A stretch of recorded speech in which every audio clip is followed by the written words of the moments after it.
محمد وآله وصحبه أجمعين. أما بعد، فقد قال الله تبارك وتعالى في كلامه المجيد والفرقان الحميد: أعوذ بالله من الشيطان الرجيم. بسم الله الرحمن الرحيم.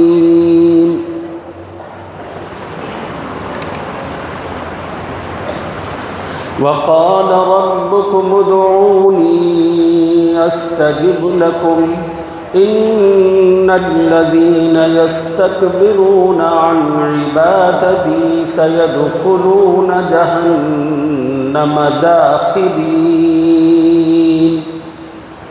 وقال تعالى في مقام آخر: أجيب دعوة الداعي إذا دعان. صدق الله العظيم.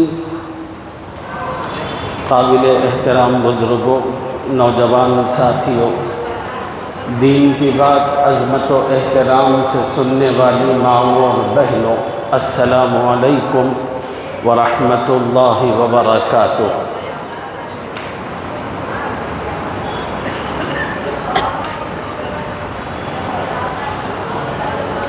ابھی میں نے خطبے میں آپ حضرات کی خدمت میں قرآن پاک کی 2 آیتوں کی تلاوت کی ہے۔ انہی آیات اور احادیث مبارکہ کی روشنی میں اس جمعہ میں دعا سے متعلق کچھ باتیں عرض کرنی ہے۔ اللہ تعالیٰ سے دعا فرمائیں کہ اس مضمون کو شرح صدر کے ساتھ آپ حضرات کی خدمت میں عرض کرنے کی اور ہم تمام کو اس کے تقاضے پر عمل کی توفیق اور سعادت عطا فرمائے۔ حضرت ابو ہریرہ رضی اللہ تعالی عنہ سے روایت ہے، رسول اللہ صلی اللہ علیہ وسلم نے فرمایا: لوگوں میں سب سے عاجز وہ شخص ہے جو دعا مانگنے سے بھی عاجز ہو، اور لوگوں میں سب سے زیادہ بخیل اور کنجوس وہ شخص ہے جو سلام کرنے میں بھی بخالت اور کنجوسی کرے۔ اس حدیث پاک میں رسول اللہ صلی اللہ علیہ وسلم نے 2 باتیں ارشاد فرمائی ہیں۔ پہلی بات یہ فرمائی ہے کہ سب سے زیادہ کنجوس اور بخیل وہ شخص ہے جو سلام کرنے میں بخالت اور کنجوسی کرے۔ اسلام کی تعلیم اپنے ماننے والوں کے لیے یہ ہے، جب کسی مسلمان کی کسی اور مسلمان سے ملاقات ہو تو ایک مسلمان کو چاہیے کہ آگے بڑھ کر سلام کرے۔ سلام کرنے میں کسی قسم کی ہچکچاہٹ کا مظاہرہ نہ کرے۔ رسول اللہ صلی اللہ علیہ وسلم نے ایک اور حدیث میں فرمایا: سلام ایک ایسی چیز ہے کہ اس کے ذریعے سے سماج کے اندر محبتیں پنپتی ہیں اور محبتیں پھیلتی ہیں، اور جو بندہ سلام کرتا ہے اللہ تعالیٰ اس کی عزت اور عظمت کو سامنے والے کے دل میں بٹھاتے چلے جاتے ہیں۔ تو نبی صلی اللہ علیہ وسلم نے سماج میں محبتوں کو بڑھانے اور پیدا کرنے کا سب سے بہترین نسخہ سلام کو بتایا ہے۔ اس لیے ہر مسلمان کو چاہیے کہ وہ سماج میں محبتوں کو بڑھانے کے لیے نبی علیہ السلام کی اس نصیحت پر عمل کرے۔ ان لوگوں کی طرح نہ ہو جو سلام کا انتظار کرتے ہیں اور اس بات کی توقع رکھتے ہیں کہ میں کیوں سلام کروں، سلام تو مجھے سامنے والے کی طرف سے آنا چاہیے۔ یہ جس قسم کا مزاج ہے یہ اسلامی تعلیمات سے میل نہیں کھاتا۔ تمام کے تمام مسلمانوں کو اپنے مزاج کو بدلنے کی ضرورت ہے۔ سلام سے متعلق مزید تفصیلات کل کے درس میں بھی میں نے آپ کی خدمت میں عرض کی تھی۔ دوسری بات جو اس حدیث پاک میں بتائی گئی وہ یہ کہ لوگوں میں سب سے زیادہ عاجز وہ شخص ہے جو دعا مانگنے کے اندر بھی عاجز ہو۔ رسول اللہ صلی اللہ علیہ وسلم نے اس شخص کو عاجز بتایا جو دعا کا اہتمام نہیں کرتا۔ اس لیے ہر ایمان والے کو چاہیے اللہ تعالیٰ سے دعاؤں کا خوب اہتمام کرے۔ دعا کا یہ اہتمام نہ صرف اپنے لیے ہو بلکہ اپنے گھر والوں کے لیے، اپنے بچوں کے لیے، اپنے رشتہ دار اور اپنے دوستوں کے لیے، پوری امت مسلمہ کے لیے اللہ تعالیٰ سے دعاؤں کا اہتمام ہونا چاہیے۔ اس لیے کہ دعا میں اللہ تعالیٰ نے بہت سارے فوائد رکھے ہیں۔ جب کوئی بندہ دعا کرتا ہے تو وہ فوائد اس کو حاصل ہوتے ہیں۔ دعا میں کتنے فوائد ہیں اور کیا کچھ ہے، اس کی مختصر سی تفصیل آپ کی خدمت میں عرض کرنا چاہتا ہوں۔ دعا میں پہلا فائدہ یہ ہے کہ نبی صلی اللہ علیہ وسلم نے دعا کو تمام عبادتوں کا مغز اور اس کا خلاصہ قرار دیا۔ پیارے آقا صلی اللہ علیہ وسلم نے فرمایا الدعاء مخ العبادہ، دعا صرف عبادت ہی نہیں ہے بلکہ پوری عبادت کا خلاصہ اور مغز ہے۔ نبی علیہ السلام نے دعا کو عبادت کا خلاصہ اور مغز کیوں کہا؟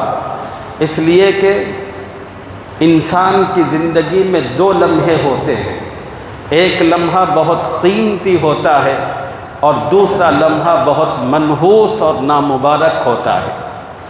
انسان کی زندگی میں سب سے منحوس اور نامبارک لمحہ وہ ہوتا ہے جس لمحے میں کوئی انسان اللہ کی نافرمانی کر رہا ہوتا ہے، گناہ کر رہا ہوتا ہے، تو وہ وقت اور وہ لمحہ انسانی زندگی کا سب سے بدترین لمحہ ہوتا ہے۔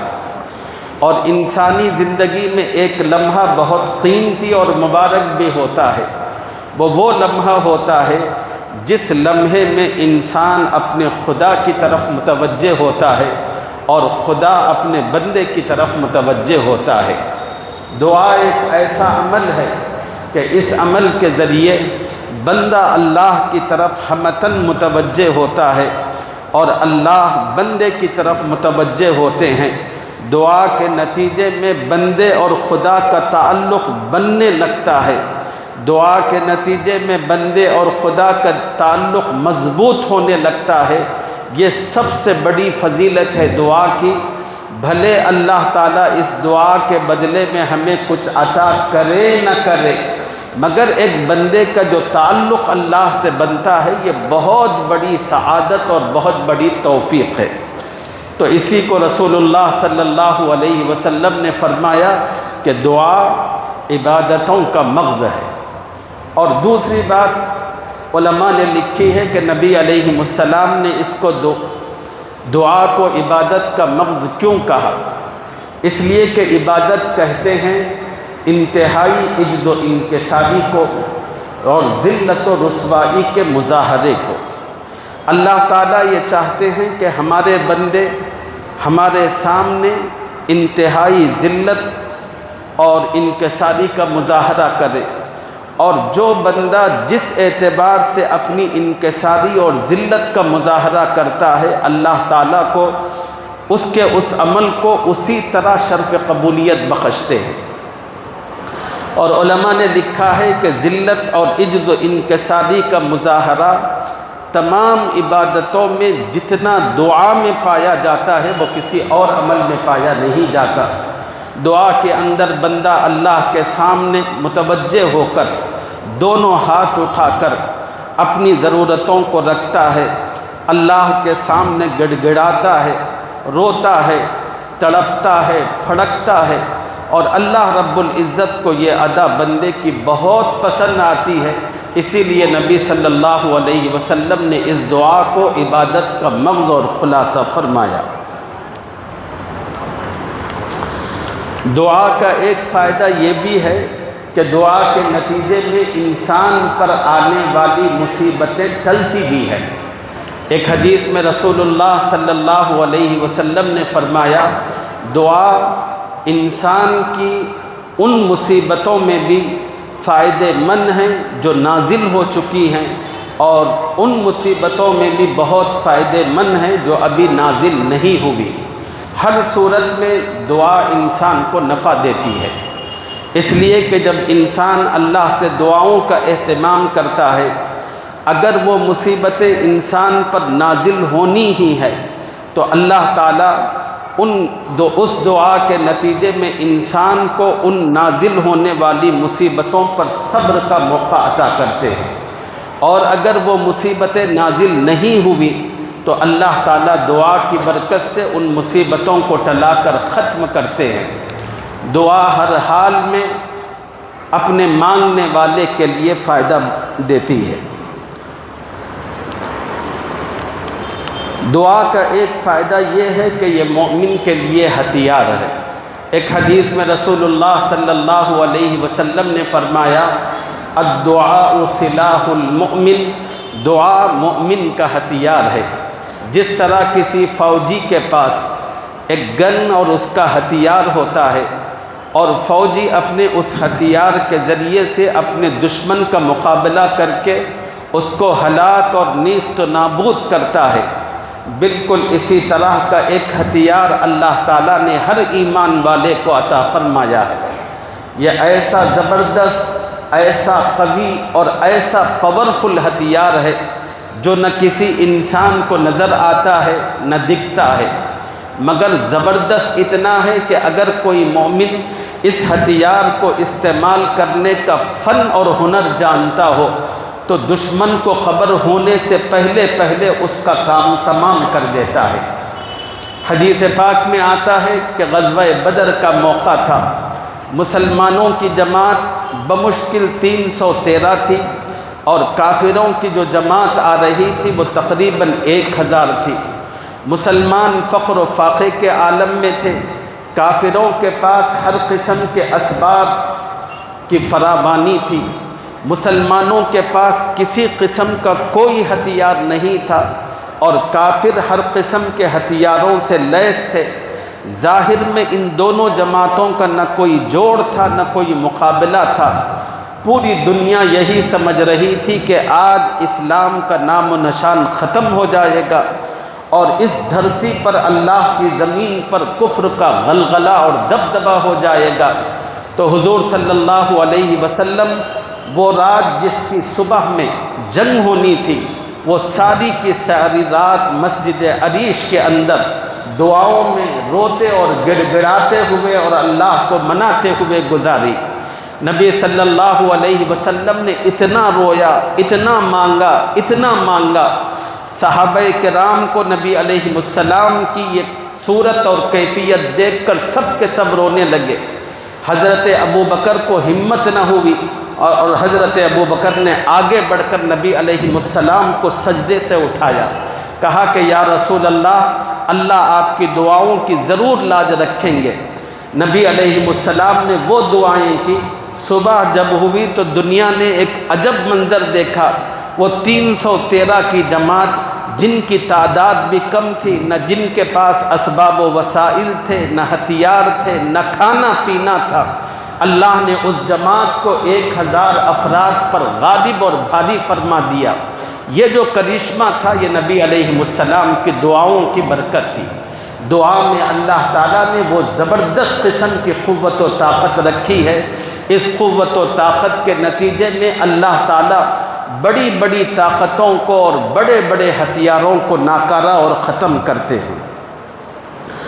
دعا کا ایک فائدہ یہ ہے کہ اس کی وجہ سے تقدیر بدل جاتی ہے۔ حدیث پاک میں آتا ہے، رسول اللہ صلی اللہ علیہ وسلم نے فرمایا کہ دعا سے اللہ تعالیٰ انسان کی تقدیر کو پلٹتے اور بدل دیتے ہیں۔ یہاں پر ایک مومن کو تھوڑی سی تفصیل سمجھنی چاہیے۔ تقدیر 2 طرح کی ہوتی ہے، ایک کو تقدیر مبرم کہتے ہیں اور دوسری کو تقدیر معلق کہتے ہیں۔ تقدیر مبرم اس تقدیر کو کہتے ہیں جس کا فیصلہ اور جس کی باتیں بالکل اٹل اور ٹھوس پتھر کی لکیر کی طرح ہوتی ہیں۔ اور تقدیر معلق جو ہوتی ہے وہ تقدیر کہلاتی ہے جس کو اللہ تعالیٰ ڈیپینڈ رکھتے ہیں۔ مثلا اللہ تعالیٰ اس تقدیر مبرم میں رکھتے ہیں کہ اس بندے پر یہ مصیبت آنے والی ہے، لیکن اگر یہ بندہ دعا کرتا ہے، اپنے ماں باپ کے ساتھ بھلائی اور خدمت کرتا ہے، تو اس پر آنے والی اس مصیبت کو ہم روک دیں گے۔ تو اس مصیبت کو اللہ تعالیٰ انسان کے کسی نیک عمل کے ذریعے سے مشروط کر کے رکھتے ہیں۔ اگر بندہ وہ عمل کرتا ہے تو پھر اللہ تعالیٰ اس مصیبت کو روک دیتے ہیں، ہٹاتے ہیں، اور اگر بندہ وہ نیک عمل نہیں کرتا تو پھر اس مصیبت کو اللہ واقع کرتے ہیں۔ تو اس کو تقدیر معلق کہتے ہیں۔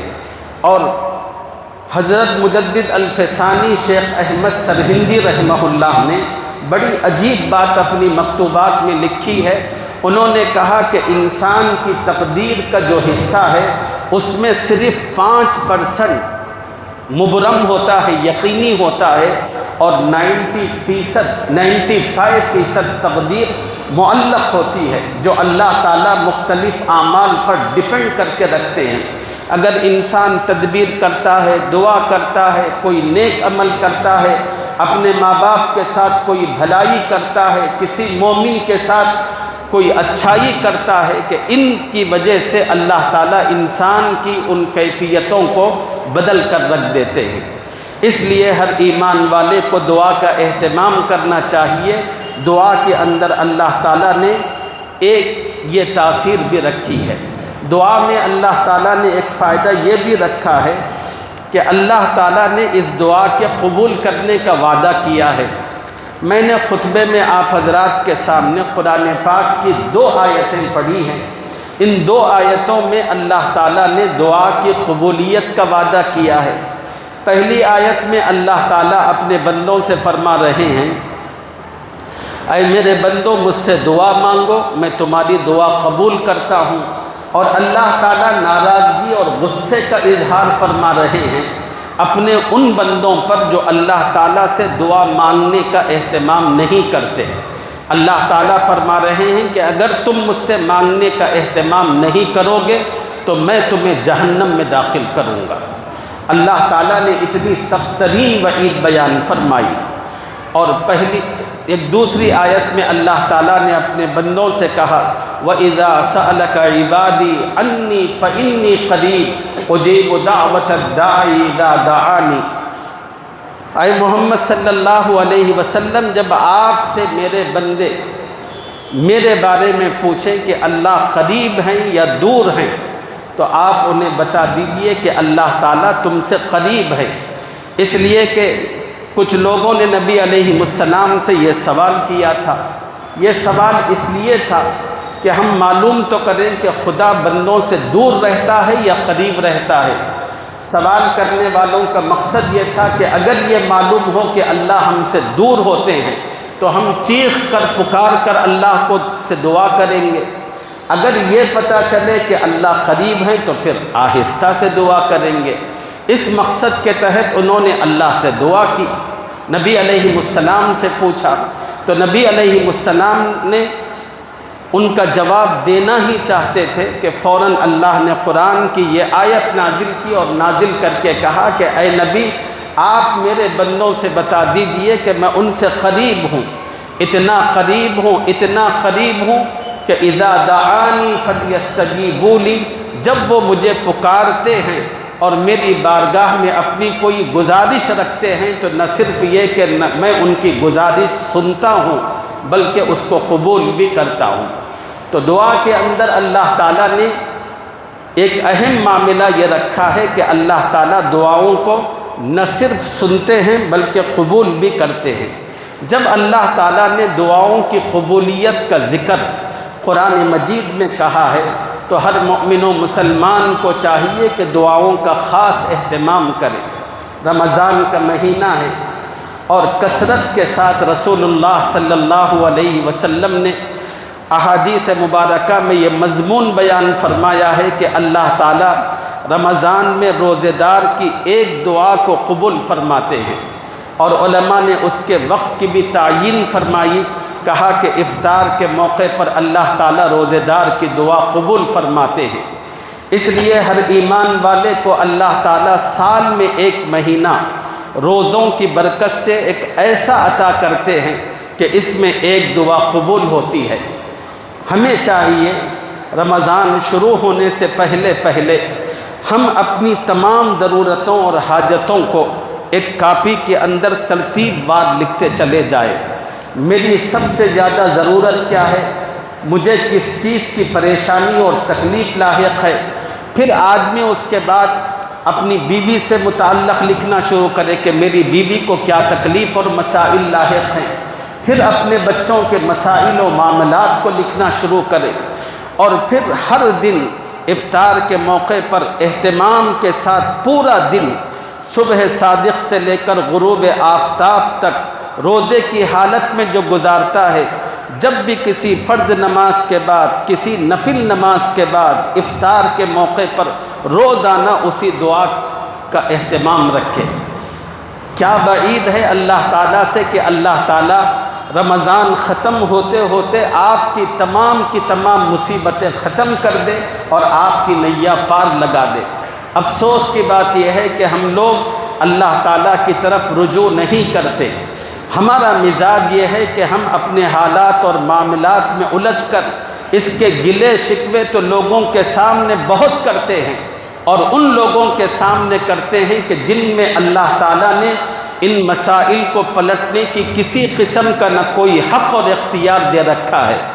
اور افسوس یہ ہے کہ ہم اس ذات سے استغنا اور بے نیازی برتتے ہیں جس کے قبضہ قدرت میں ہر قسم کے حالات، معاملات اور مسائل کو نپٹنے کی قوت و طاقت ہے۔ جب لوگوں سے کہا جاتا ہے کہ بھائی یہ قبولیت دعا کا موقع ہے، دعاؤں کا اہتمام کرو، تو بعض لوگ کہتے ہیں بڑی جسارت کے ساتھ، مولانا میں بہت دنوں سے دعا کر رہا ہوں، بہت دعا کرتا ہوں، لیکن اللہ تعالیٰ نے ابھی تک میری کوئی دعا قبول نہیں فرمائی۔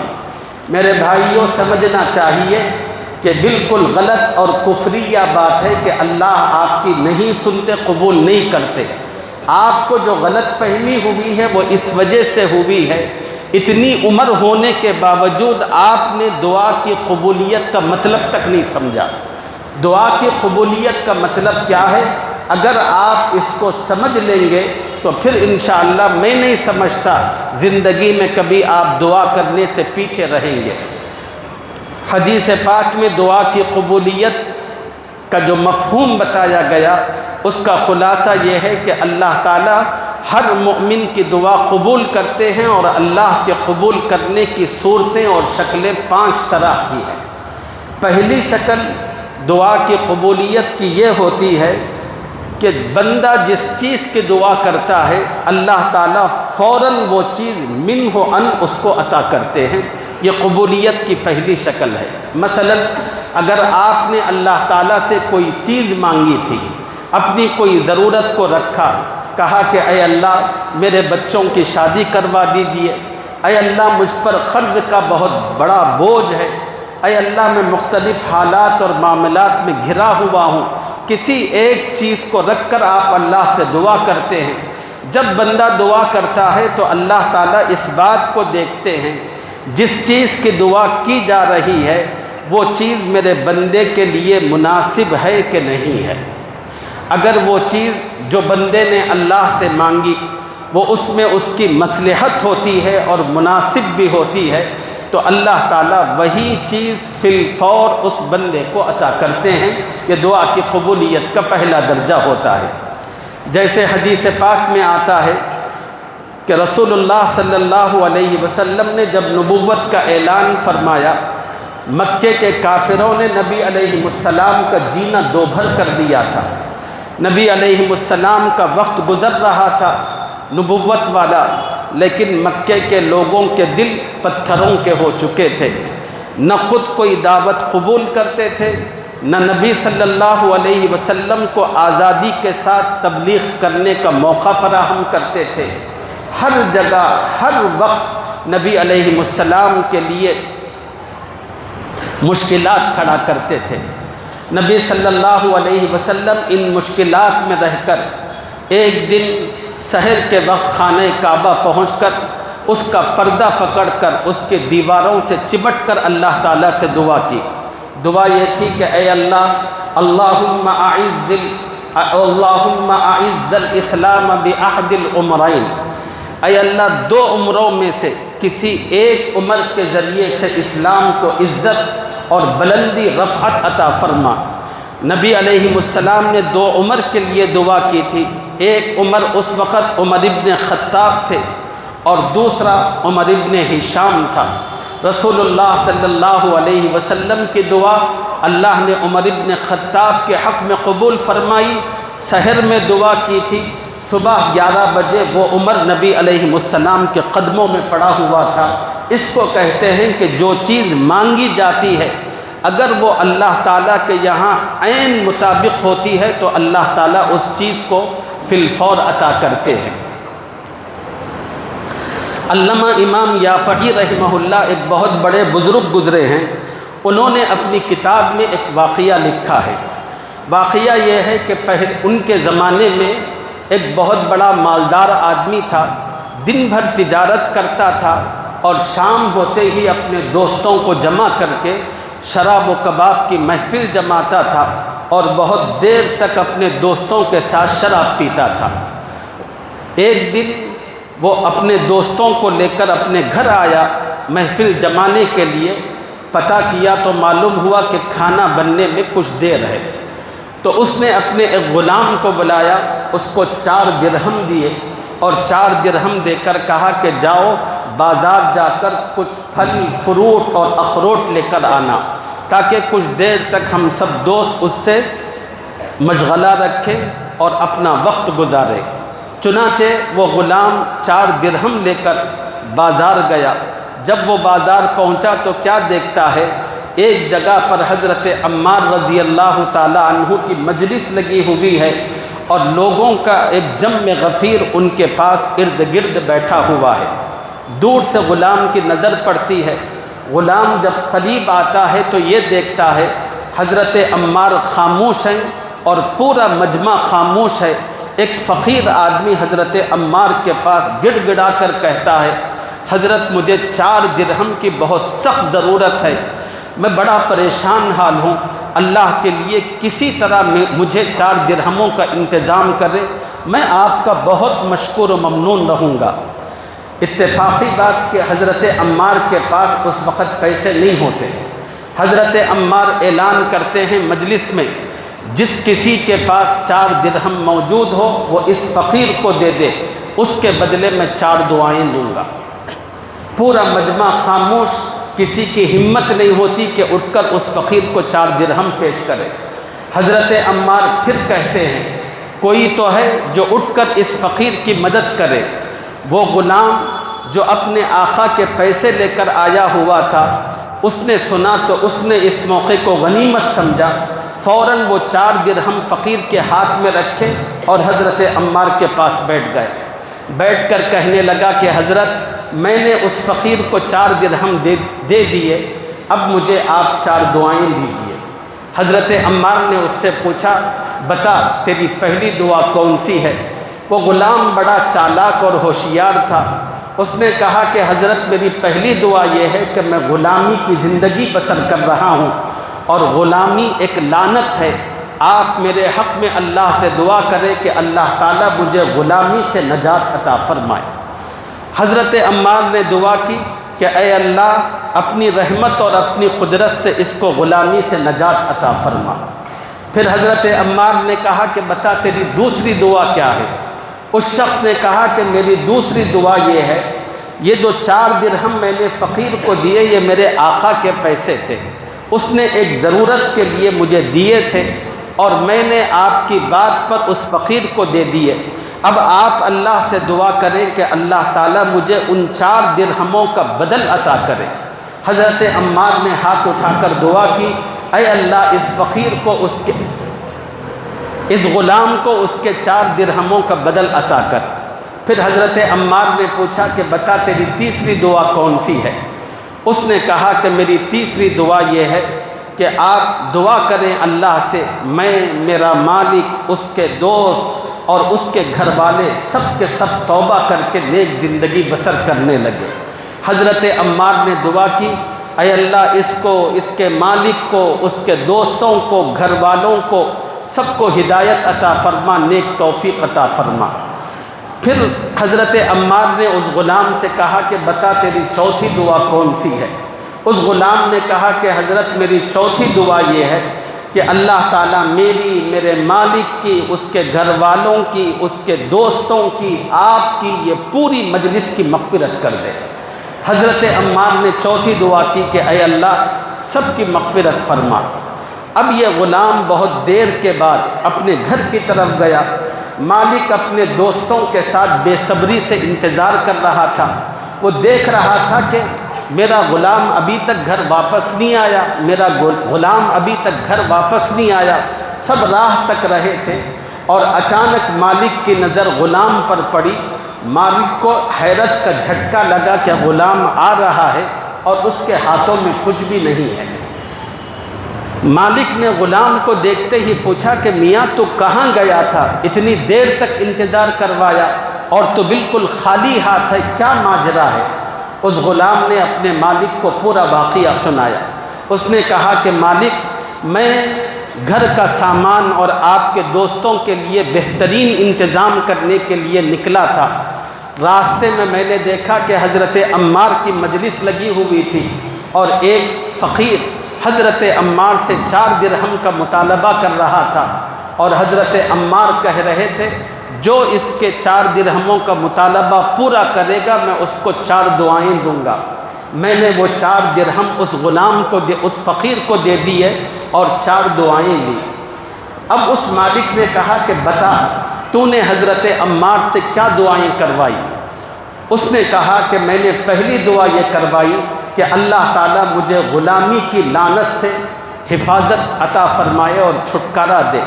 فوراً مالک نے کہا کہ جا، میں نے تجھے اللہ کے لیے آزاد کر دیا۔ اور پھر مالک نے کہا کہ یہ بتا کہ تو نے دوسری دعا کیا کروائی؟ اس غلام نے کہا کہ میں نے دوسری دعا یہ کروائی کہ حضرت یہ 4 درہم میرے مالک کے دیے ہوئے تھے، میں نے تو اس فقیر کو دے دیے، اب آپ اللہ سے دعا کریں کہ اللہ مجھے اس کا بدلہ عطا کرے۔ تو فوراً اس کے مالک نے کہا کہ جا، میرے خزانے کے اندر سے 400 درہم تیرے لیے۔ پھر اس مالک نے کہا کہ بتا تو نے تیسری دعا کیا کروائی؟ اس نے کہا کہ تیسری دعا میں نے یہ کروائی کہ اللہ تعالیٰ مجھے، میرے مالک کو، اس کے دوستوں کو، اس کے گھر والوں کو توبہ کی توفیق عطا فرمائے۔ مالک نے سنتے ہی کہا کہ سن، میں تجھے گواہ بنا کر اللہ کے سامنے کہتا ہوں کہ آپ ابھی میں اپنی گناہوں کی زندگی سے توبہ کرتا ہوں۔ پھر اس نے یہ بات اپنے دوستوں کو بتائی، گھر والوں کو بتائی۔ تمام کے تمام دوستوں نے کہا کہ تم توبہ کرتے ہو تو ہم بھی توبہ کرتے ہیں۔ گھر والوں نے کہا کہ ہم بھی توبہ کرتے ہیں۔ غلام تو توبہ تو کر ہی چکا تھا۔ تو پھر اس مالک نے کہا غلام سے کہ اب بتا کہ تو نے چوتھی دعا کیا کروائی؟ غلام نے کہا کہ میں نے چوتھی دعا یہ کروائی کہ اللہ تعالیٰ میری، آپ کی، آپ کے دوستوں کی، آپ کے گھر والوں کی، عمار کی، ان کی پوری مجلس کی مغفرت کر دے۔ یہ سنتے ہی اس مالک نے کہا یہ چیز میرے قبضے میں، اختیار میں نہیں ہے۔ اب اس نے توبہ کر لی تھی، اللہ تعالیٰ کی طرف رجوع ہو کر اور نیک اعمال کے ساتھ اس نے اپنا وقت بسر کیا۔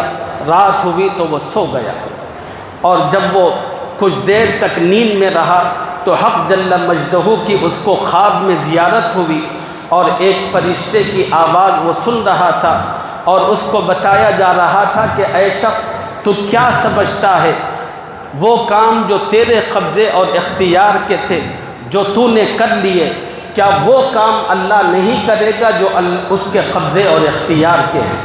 اللہ تعالیٰ نے فرمایا کہ جا، میں نے تیری، تیرے گھر والوں کی، تیرے دوستوں کی، غلام کی، عمار کی اور ان کی مجلس کی مغفرت کر دی۔ یہ ہوتی ہے دعا کی قبولیت کی پہلی شکل کہ آدمی جو مانگتا ہے اللہ تعالیٰ فی الفور اس کو وہ چیز عطا کرتے ہیں۔ دعا کی قبولیت کی ایک دوسری شکل یہ ہوتی ہے دعا منہ ان قبول ہوتی ہے مگر دیر سے قبول ہوتی ہے۔ بندہ جو چیز مانگتا ہے وہی چیز اللہ دیتے ہیں مگر فوری نہیں دیتے، کچھ دیر سے دیتے ہیں۔ حدیث پاک میں آتا ہے جب کوئی بندہ اللہ تعالیٰ کی بارگاہ میں اپنی گزارش پیش کرتا ہے، اور یوں تو روزانہ لاکھوں کروڑوں بندے دونوں ہاتھ اٹھا کر اپنی گزارشات پیش کرتے ہیں، کچھ بندے وہ ہوتے ہیں جن کا ہاتھ اٹھانا اور مانگنا اللہ تعالیٰ کو اس سے حیا آتی ہے۔ اللہ فرشتوں سے کہتے ہیں کہ اے فرشتوں، ان کی ضرورتوں کی فوراً تکمیل کر دو، ان بندوں کا ہاتھ اٹھانا بار بار گڑ گڑانا مجھے اچھا نہیں لگتا۔ اور بعض لوگوں کے متعلق اللہ تعالیٰ کہتے ہیں کہ اے فرشتوں، ان کی دعا قبول کرنا ہے مگر ذرا دیر سے کرنا ہے۔ کیوں؟ اس لیے کہ ان کا رونا، ان کا گڑ گڑانا یہ مجھے بہت پسند ہے، اس لیے کہ اگر میں ان کی دعا فوراً قبول کر دوں، یہ دعا کرنا، رونا، گڑ گڑانا چھوڑ دیں گے۔ اس لیے اللہ تعالیٰ دعا کی قبولیت کبھی اس طرح کرتے ہیں کہ بندہ جو چیز مانگتا ہے چیز تو وہی دیتے ہیں مگر فی الفور نہیں دیتے، تاخیر سے دیتے ہیں۔ اس کی مثال قرآن میں موجود ہے۔ سیدنا ابراہیم علیہ السلام کی شادی ہوئی تھی، اور شادی کے بعد سے حضرت ابراہیم علیہ السلام ایک دعا کرتے تھے۔ دعا یہ تھی کہ ربی حبلی من الصالحین، اے اللہ مجھے نیکوکار لڑکا عطا فرما۔ اللہ تعالیٰ حضرت ابراہیم علیہ السلام کی دعا کو ٹالتا رہا، اور ابراہیم روزانہ دعا کرتے تھے، اور اللہ نے اس دعا کی قبولیت ابراہیم علیہ السلام کو 90 برس میں دکھائی۔ بندہ جس چیز کا مطالبہ کرتا ہے وہ چیز اللہ دیتے ہیں مگر فی الفور نہیں دیتے، کچھ تاخیر سے دیتے ہیں۔ اور دعا کی قبولیت کی تیسری شکل یہ ہوتی ہے کہ بندہ ایک چیز مانگتا ہے، اللہ کوئی دوسری چیز دیتے ہیں۔ اللہ تعالیٰ دیکھتے ہیں کہ جس چیز کا بندے نے مطالبہ کیا وہ چیز اس کے حق میں مناسب نہیں ہوتی، تو پھر اللہ اس چیز کے بدلے میں کوئی دوسری چیز دیتے ہیں۔ بندہ یہ سمجھتا ہے کہ بھئی میں نے جو چیز مانگی تھی ابھی تک تو وہ نہیں ملی۔ ارے نادان، تجھے پتہ نہیں، تو نے جو چیز مانگی تھی وہ تیرے حق میں مناسب نہیں تھی، اللہ نے اس کو بدل کر دوسری چیز تجھے دی۔ اس کی ایک مثال میں آپ کو دوں کہ ہمارے گھر کے اندر چھوٹے چھوٹے بچے ہوتے ہیں، ان بچوں کو مختلف قسم کی بیماریاں ہوتی ہیں، کبھی بخار ہوتا ہے، کبھی سردی اور زکام ہوتا ہے۔ اب ہمارے کسی بچے کو سردی ہو جائے تو بچہ باپ کے سامنے آ کر اس سے لپٹ کر فرمائش کرے کہ بابا مجھے آئس کریم دلا دو، مجھے آئس کریم دلا دو۔ گھر کے سامنے بھی آئس کریم آئی ہوئی ہے، باپ کے جیب میں پیسے بھی موجود ہوتے ہیں، اتنی قوت و قدرت ہوتی ہے کہ وہ اپنے بچے کو ایک کیا 10 آئس کریم بھی لے کر دے سکتا ہے، لیکن باپ بچے کے مطالبے کو پورا نہیں کرتا۔ بچہ روتا ہے، برا مناتا ہے، ضد کرتا ہے، ہر دھرمی کرتا ہے، باپ ٹس سے مس نہیں ہوتا، خاموش رہ کر اپنے بچے کی تمام چیزوں کو دیکھتا ہے لیکن اس کو آئس کریم نہیں دلاتا۔ پھر باپ بیٹے سے کہتا ہے چل بیٹا میرے ساتھ، ایک اور دکان کو لے جا کر اس بچے کو بسکٹ دلاتا ہے۔ اب آپ اس باپ سے پوچھیں کہ بھائی تمہارے بچے نے تو تم سے آئس کریم کا مطالبہ کیا تھا، اور تم نے اتنی ضد اور اتنے رونے کے باوجود بیٹے کے مطالبے کو پورا نہیں کیا اور اس کو بسکٹ دلایا۔ تو باپ کہتا ہے کہ ارے نادان، میں نے اپنے بچے کا مطالبہ پورا کیا، اور اس کا مطالبہ وہ پورا نہیں کیا جس کا وہ تقاضا کر رہا تھا، اس لیے کہ اگر میں اس کا تقاضا پورا کرتا تو اس کی وجہ سے میرے بچے کو تکلیف میں اور اضافہ ہو سکتا تھا، اس لیے کہ پہلے ہی سے بخار ہے، سردی میں مبتلا ہے، اگر میں آئس کریم دلاتا تو اس کی سردی اور بخار اور بڑھ جاتا، اس لیے میں نے اس کے لیے آئس کریم سے بہتر اس حالت میں جو چیز ہو سکتی تھی وہ بسکٹ کی شکل میں نے دے دی۔ بالکل اللہ کا یہی معاملہ ہوتا ہے، بندہ ایک چیز کا مطالبہ کرتا ہے، دعا کرتا ہے، وہ چیز بندے کے حق میں مناسب نہیں ہوتی تو اللہ تعالیٰ کبھی اس چیز کو بدل کر کوئی دوسری چیز عطا کرتے ہیں۔ دعا کی قبولیت کی ایک چوتھی شکل یہ ہوتی ہے کہ اللہ دعا کے نتیجے میں انسان کی مصیبتوں کو ٹلاتے رہتے ہیں، کہ بندہ ایک چیز مانگتا ہے کہ اے اللہ میں پریشان ہوں، میں مصیبت زدہ ہوں، میں تکلیف ہوں، میری یہ تکلیف دور کر دیجئے، وہ تکلیف دور کر دیجئے۔ اللہ تعالیٰ وہ تکلیفیں تو دور نہیں کرتے، بلکہ اس انسان پر آنے والی کوئی مصیبت ہوتی ہے، بہت بڑی مصیبت، اللہ تعالیٰ اس دعا کی وجہ سے اس مصیبت کو ختم کر دیتے ہیں، اور بندے کو اس کا پتہ نہیں ہوتا۔ دعا کی قبولیت کی ایک شکل یہ بھی ہوتی ہے، اور دعا کی جو آخری شکل احادیث میں بتائی گئی وہ یہ ہے کہ اللہ تعالیٰ مؤمن کی دعاؤں کو ذخیرہ آخرت بنا دیتے ہیں۔ کبھی کسی بندے کا مانگنا بہت پسند آتا ہے، لیکن اس کی فرمائش پوری کرنا اس کے لیے اس دنیا میں کسی طور پر بھی مصلحت نہیں ہوتی، تو اللہ تعالیٰ ایسی تمام کی دعاؤں کو قبول کرتے چلے جاتے ہیں اور اس مومن کے حق میں ذخیرہ کرتے چلے جاتے ہیں۔ حدیث پاک میں آتا ہے کہ قیامت کے دن بہت سارے ایمان والے لاکھوں میں وہ ہوں گے، جب وہ اللہ کے پاس پہنچیں گے تو اللہ تعالیٰ پہاڑوں کے بقدر ان کو اجر عنایت کرتے چلے جائیں گے۔ وہ بندے بڑی حیرت سے عرض کریں گے کہ اے اللہ، ہم نے تو اپنی دنیاوی زندگی کے اندر ایسے کوئی اعمال تو کیے ہی نہیں تھے جس کے نتیجے میں اتنے بڑے اجر کے مستحق بنتے، یہ ہمیں کیوں دیا جا رہا ہے، کس عمل کی جزا ہے؟ تو فرشتے ان کو بتاتے چلیں گے کہ اے میرے بندو، اے لوگوں سنو، تم نے دنیاوی زندگی کے اندر اللہ تعالیٰ سے اپنی مختلف حاجتوں میں دعائیں کی تھی، اور ان چیزوں کو دنیا میں پورا کرنا تمہارے لیے مصلحت نہیں تھی۔ اللہ نے تمہاری ان تمام دعاؤں کو قبول کر کے تمہارے لیے ذخیرہ کرتا گیا، اور آج اللہ تعالیٰ اسی ذخیرے کو تمہارے لیے نظر کر رہے ہیں۔ تو بندے ان نعمتوں کے ذخائر کو دیکھ کر تمنا کریں گے، کاش کیا ہی اچھا ہوتا دنیا میں ہماری اللہ ایک بھی دعا قبول نہ کرتا، اور تمام کی تمام دعاؤں کو ذخیرہ بنا کر ہمارے لیے آخرت میں عطا کرتا۔ میرے بھائیوں، یہ رمضان کا مہینہ ہے، مانگنے کا مہینہ ہے، اللہ کی طرف متوجہ ہونے کا مہینہ ہے۔ اللہ سے مانگیے، اللہ سے لو لگائیے، اللہ سے قربتوں کو بڑھائیے۔ اللہ کی وہ واحد ذات ہے جو آپ کے مسائل، مشکلات اور معاملات کو حل کر سکتی ہے۔ بس ہمیں مانگنے کا سلیقہ چاہیے۔ اللہ مجھے اور آپ کو زندگی کی ہر ضرورت پورے سلیقے اور ادب کے ساتھ اللہ کی بارگاہ میں بار بار رکھنے اور ہمیشہ رکھنے کی اپنے کرم سے توفیق اور سعادت عطا فرمائے۔